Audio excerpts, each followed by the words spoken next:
We are 1 week away from our annual meeting here at UUI, and I can feel the anticipatory energy vibrating here amongst you. I can feel the excitement ramping up, and I just want to say to you, let's stay in the moment. The meeting will come. It will come soon enough. Our annual exercise in democracy, at which we will elect this congregation's officers, approve the budget, and certify our delegates to the UUA General Assembly, if, God willing, enough of you will please stay after the service to give us a quorum. I'm kidding a little, because I know that church meetings are not everyone's cup of tea, and not everyone loves them as much as I do, but I do love them, and moreover, I respect them. I respect them because it is at the annual meeting that we reenact each year the central tenet of the free congregational church, which is that we get to decide who we will be and how we will be by the democratic process, by discernment and discussion and the vote of our members. And this congregational way of doing church is one of the oldest and most stable of our religious traditions. It is how UUs do religious community. And as it turns out, the UU way of doing religious community is quite a bit older than Unitarian Universalism itself. It dates back to 1648, when the people of New England got together and decided that the only authority needed to run a church, to establish and run a church, was the freely chosen agreement of its members to journey together in the way of truth and love. You didn't need bishops or kings. You didn't need ecclesiastical councils or government approval. You only needed a group of people willing to covenant together, to agree, to promise, to journey together in love. That's what made a church. And then those people had all the authority they needed to elect officers, build a building, call the minister, and so on, all the things you do. The authority derived from their covenant, from that agreement. Now, the New Englanders, by 1648, had already had some experience organizing churches in this way. Alice Blair Wesley, who is a UU minister who's written extensively about covenant, describes in one of her lectures how the people of Dedham, Massachusetts, came together to found a church in 1637 to serve their new community. And they did this very deliberately. They met in each other's homes every week for a year in order to get to know each other and to discuss in detail the kind of church they wanted to have. And each of those meetings had its own covenant, its own agreement, the kind of covenant you might create today before a UU small discussion group. Alice Blair Wesley notes they agreed to stay on topic, to come prepared, and to listen and discuss with open minds rather than in an argumentative spirit. And after a year's worth of work, she writes, these lay people's central conclusion from all their weeks of discussion was this: members of their new free church should be joined in a covenant of religious loyalty to the spirit of love. And once the members were joined in a covenant of their own writing and signing, the members' loyalty in the church should only be to the spirit of love, working in their own hearts and minds. No one, not the governor, not the general court, not even members of other churches, would have any authority in the local free church. That was 1637. And the New England churches got together to write this idea down, and they added a lot of fairly specific ideas they had about the best way to organize and run a democratic, self-governing church, and then they published it for all the world to see. Today it is known as the Cambridge Platform of 1648. And here is a fact that I just learned this weekend while preparing for this sermon. 21 of the 65 churches that ratified that Cambridge Platform in 1648 are today members of the Unitarian Universalist Association. This tidbit comes from the UUA Commission on Appraisal report called Unlocking the Power of Covenant. 21 of those churches are still with us, and today they're UU churches. You may not be aware that some of the oldest continuously existing churches in this country are UU churches. When you have a spare moment, you might say a prayer for the people who have to maintain those buildings. Now, of course, We don't organize our churches exactly the way the Cambridge Platform said we might. We're not Puritans anymore.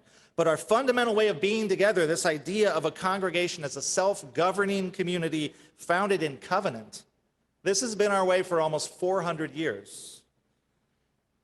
Alice Blair Wesley notes that when those people of Dedham had their many conversations about the life of the church, they didn't talk about doctrine. They didn't talk about hellfire as we imagine Puritans might. The words and topics that come up the most in the notes that we have of those meetings are words like reason, encouragement, agreement, comfort, and help. But the words they used most of all are love and affection. Or as we say today at UUI 400 years later, love is the spirit of this church. Now, our specific covenant that we say every Sunday is known as the Blake Covenant. It was written by a Unitarian minister named James Villa Blake in 1894 in Evanston, Illinois, and it became popular in many Unitarian and then UU churches. Love is the spirit of this church, and service is its law. This is our great covenant, to dwell together in peace, to seek the truth in love, and to help one another. James Villa Blake, 1894. We are not a creedal community. Neither were the Puritans, actually. We got that from them, too. Although, of course, we've taken that idea and run with it in ways that they would not have imagined, right? There were very few atheists in the Dedham church, and I would imagine not even one neo-pagan eco-Buddhist. Their loss. We're theologically diverse. We love that about us. What holds and shapes this community is not an agreement about doctrine, but rather an agreement about what we are doing and how we will be together. An agreement to seek truth, to help and serve, to live peaceably, and most of all, to journey together in love. This is our covenant. But there are actually two covenants at work in this congregation. There's a covenant we say every Sunday, the covenant of our members that forms UUI. And then UUI itself, as a congregation, is part of a larger covenant of all of the member congregations in the Unitarian Universalist Association, about 1,000 congregations. And that larger covenant is described in our 7 principles, which you will find in the front of the gray hymnal here in the sanctuary or at uua.org. Every member congregation of the UUA covenants, there's that word again, covenants, to affirm and promote 7 principles, the words of which are burned into the heart of every Unitarian Universalist. I'm kidding again. No one can say the principles. No one. But we love the principles. And they have a great history. They have a great history. The 7 principles of Unitarian Universalism came to be when UU women in the 1980s that noticed that all of the existing language we had about our common values was incredibly sexist as all get out, and they were like, we are going to do better than this. So they started a years-long process of discussion and discernment and lots of voting, because that's how we do things. And in 1985, we affirmed the 7 principles in our General Assembly. And they have proven to be enormously popular and enduring. Most UUs today take the 7 principles to be the definitive statement of what it means to be UU, of what our shared religious commitment is. So technically, that shared commitment, that covenant, is between our congregations, but many individual UUs have adopted the 7 principles as their own personal commitment as well, as personal aspiration. Just for practice, let's review them. Why not? We, the member congregations of the Unitarian Universalist Association, covenant to affirm and promote the inherent worth and dignity of every person, justice, equity, and compassion in human relations, acceptance of one another, and encouragement to spiritual growth in our congregations, a free and responsible search for truth and meaning, the right of conscience, and the use of democratic processes within our congregations and in society at large, the goal of world community with peace, liberty, and justice for all, and respect for the interdependent web of all existence of which we are a part. And here at UUI and more than 100 other congregations and growing, we have also adopted an 8th principle, journeying towards spiritual wholeness by working to build a diverse, multicultural, beloved community by our actions that accountably dismantle racism and other oppressions in ourselves and our institutions. So there's the local covenant of UUI, and this is the larger covenant described by our 7 principles. And then there's another way in which covenants are used in UU spaces that you're probably also familiar with, right? We often create time-bound covenants for particular gatherings, like a small group discussion or a board meeting. These covenants ask, what are the promises we need to make to each other? What are the agreements that we need for this time to be fruitful and faithful? We say things like, we will be kind, we will be present, we will not interrupt, we will keep confidentiality, we will make space for all voices, and so on. Our youth and young adults are particularly good at creating these kinds of agreements. And in fact, the children in our religious exploration program form a covenant for how they will be together at the start of every church year.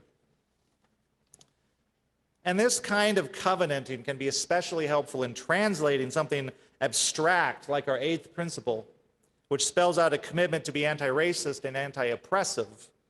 They can translate this into practical actions. For example, a committee could covenant when they have discussions to notice who is not represented in the room. The board could covenant to gather input from people who might be impacted by a decision before making that decision. Staff can covenant to be aware of what power differentials or different levels of privilege exist in a space and how those might impact the interactions. A group could covenant to always ask whether an event is accessible or if it could be made more accessible. Right? These kinds of agreements that we could make can help us live into the more challenging aspects of our faith, the aspects that can stretch us out of our comfort zone or into unfamiliar habits of thought. And many UU congregations have expanded this practice of covenanting to create behavioral covenants that name our agreements about how we will treat one another in our church interactions more generally. This can be a way of translating an aspiration like love is the spirit of this church into something more descriptive. And a behavioral covenant is framed positively in terms of things like kindness, listening, we will use direct communication, and so on. It names the positive agreements that we need to truly journey together in love. UUI might consider such a thing for its future. And it's important to understand in the process of covenanting that covenants are not rules and they're not laws. They're not contracts. The spirit of covenanting is not legalistic, it's aspirational, and it's relational. They reflect how we want to be with each other and in the world. And of course, we know we will not always live up to these agreements because we're human. Right? Love is the spirit of this church, but sometimes we will be less than loving in our behaviors. We will sometimes struggle in our hearts to affirm the inherent worth and dignity of another person, maybe the person who just cut us off in traffic. Respect for the interdependent web does not mean that we are all perfect recyclers or that we will never kill a spider. We may covenant to listen with an open mind in a meeting and then find ourselves rolling our eyes in a discussion. Right? We're human. Our UU aspirations are very aspirational. This is a challenging faith. And they are meant to challenge us, to change us, to grow our spirits, to grow the spirit of love in the world. We're not always going to live up to them. So when we break one of our covenants, the response is not intended to be guilt or shame or punishment. When we fail to live up to an agreement, hopefully what happens is we own it, we name it, and we try again. We may have some work to do with the other person to make amends if our failure has caused harm. We may have to revisit the agreement to see if it is still working or if we need new agreements. But the goal is not to blame or shame or punishment. The goal is to restore relationship. And that isn't always possible either. One of the challenges of community life is understanding where we draw the boundaries for participation. We need to leave space for learning because we are all learning and we are all starting someplace. We can draw boundaries at behaviors because not all behaviors are welcome, even if all people are welcome. And we can expect people to take responsibility for any harm that they may do and make sincere attempts to repair it. And the community has an obligation to keep people safe in a basic way and to foster a climate where people are treated with dignity and respect. And UU congregations historically have not always been good at holding their members accountable for this when covenants are broken, these basic covenants about safety and dignity. And when they fail to do that, the community suffers.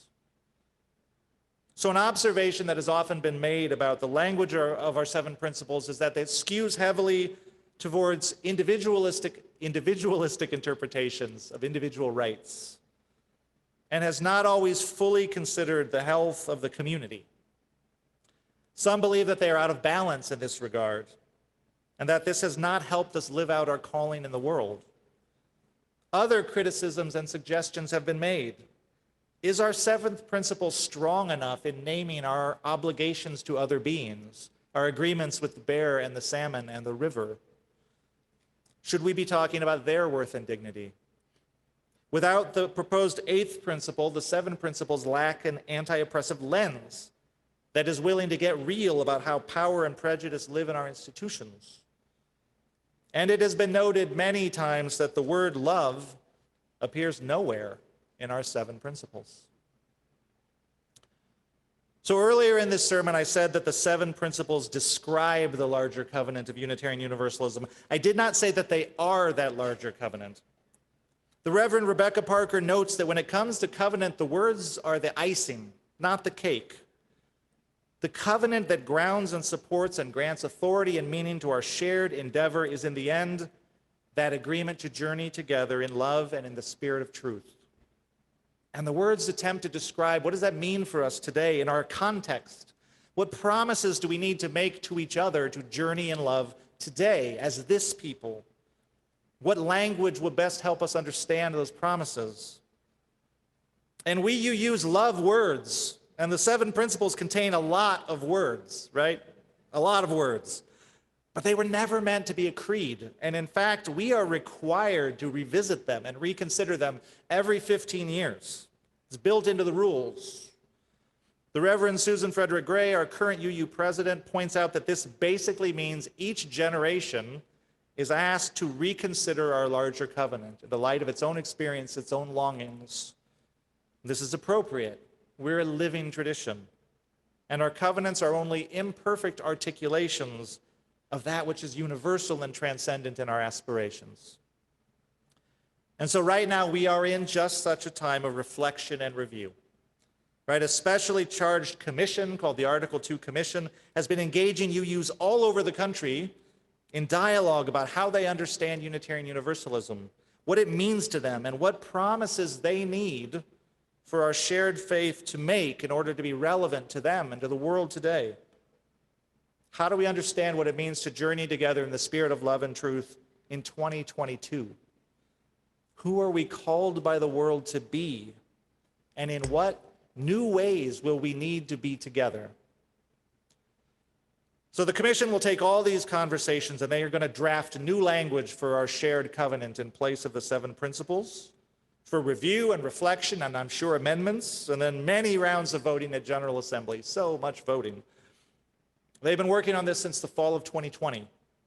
And we may see a first draft of what they are proposing at this year's General Assembly in June, which means your 4 UUI GA delegates that you will elect at next week's meeting where you will be, they will have the privilege of seeing our reimagined principles and then bringing them back to you for discernment. And the UUA board, which commissioned this group, challenged them not to play it safe. They said, swing for the fences. Be radical, be creative, be bold. So we should imagine to see something fairly dramatic. And they have challenged them to turn our principles into something that is memorable, inspirational, maybe even poetic. Something our members might even be able to say. And so this is a generational opportunity to revitalize our faith while staying grounded in who we are. Because the thread of covenant runs back 400 years of our history. The Reverend Forrest Church paraphrases the Puritans' essential covenant as this: we pledge to walk together in the ways of truth and affection as best we know them now, or may learn them in the days to come, that we and our children may be fulfilled and that we may speak to the world in words and actions of peace and goodwill. The world needs people who can speak in words and actions of peace and goodwill. And it needs people who can speak of justice, healing, and transformation.